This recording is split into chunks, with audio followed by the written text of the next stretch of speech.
Mayor Kasim Reed, President Barack Obama has been really pushing hard his jobs bills, being held up obviously in Congress.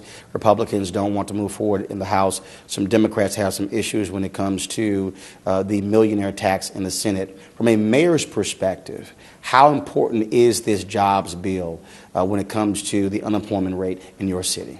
It's essential, and it shows the difference between Washington and running a major city. Mayors have to do things, make budget, meet payroll every day, deal with potholes, deal with real issues every day. And I think it shows the distance between Washington, D.C. and running a major city where every single day you have to be accountable. Now, in the first stimulus bill, most of that money went to the states. So therefore, it went through the governor's offices. Sure. Mayors like yourself tried to tell the administration then, bad idea. You need to send directly to the cities because we have, first of all, much stronger MWBE programs. Yes. We have a much different reaction when it comes to folks, when it comes to doing jobs. We also happen to be more supportive of the president. Well, this time, with this bill, the White House says they're going to do a lot more direct action with cities. Well, I think that's a good sign, Roland. I think it shows that they listen. They were in an extraordinarily difficult time. They made the best judgment at the time. The money did not flow as fast as it would have because we can deploy money faster at the municipal level than they can at the state level. And we're used to handling complex projects. I'm responsible for the busiest passenger airport in the world. So I can take the Atlanta streetcar, which the president funded, get it bidded out in a way that's inclusive, faster than you can at the state level or in Washington. I think the president heard that.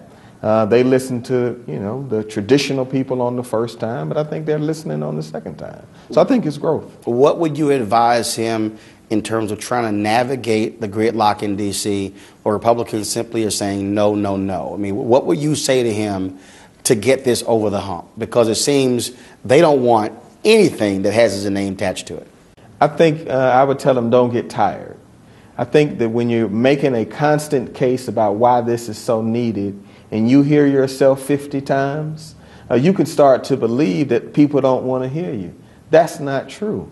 There's a reason they call repetition repetition, because it helps people remember things, and he's got to stay on it. He can't let Republican intransigence cause him to get tired because the American people agree with him.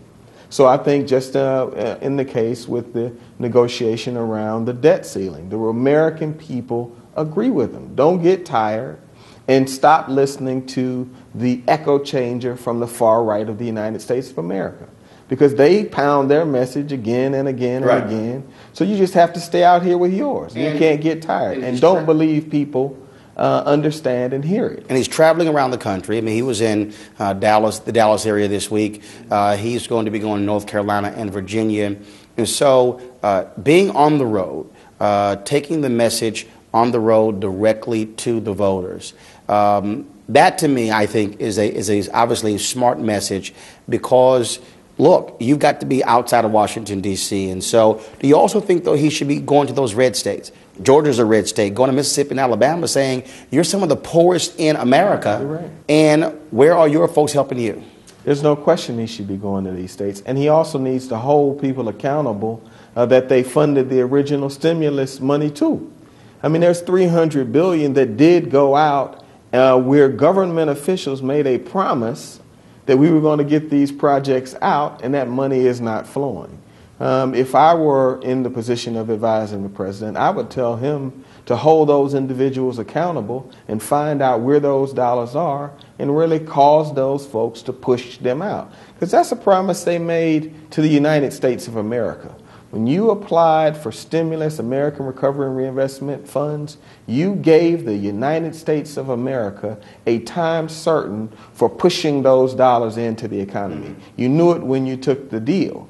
And I don't believe that the president and his administration is doing the job of holding those individuals accountable for more than $300 billion that should be flowing through the economy, and those projects aren't moving fast enough. The president made a joke about it.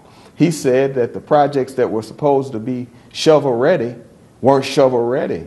Well, I would change that joke, and I would start calling the individuals that told me that they had a project that was shovel-ready and ask why the shovel isn't moving and hold them accountable to push those dollars out. Roland, that money has been voted on and deployed. So it's not like the new jobs recovery bill where you have to get it through. Folks rose their hand and made a promise to the United States of America that they were going to push those dollars out.